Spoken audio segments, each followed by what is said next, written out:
ఇప్పుడు మీరు చూస్తున్న ఈ బిల్డింగ్ల వెనకాతల సీ కనిపిస్తోంది కదా, సీ వాటర్, అది సీ బ్యాక్ వాటర్ అంటారు.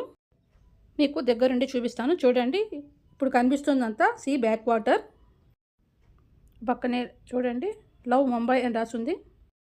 సీ బ్యాక్ వాటర్ అంటే వేస్ట్ వాటర్ మాత్రం కాదు. ఇప్పుడు సీ బ్యాక్ వాటర్ అంటే ఏంటో తెలుసుకుందాం.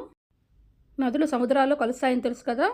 సముద్రంలో నది కలిసిన తర్వాత పాయలుగా విడిపోయి వేరే వైపు ట్రావెల్ చేస్తుంది.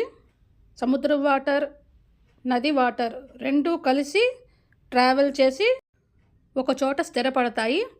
దీన్నే లేక్ అంటాము, మనం తెలుగులో సరస్సు అంటాము.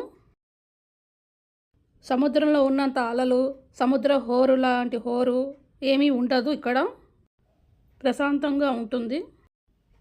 వీటినే రకరకాలుగా పిలుస్తూ ఉంటారు. ఉప్పు కయ్యలు అని కూడా అంటారు. ఇప్పుడు మీరు చూస్తున్న సీ బ్యాక్ వాటర్ ముంబైలోది.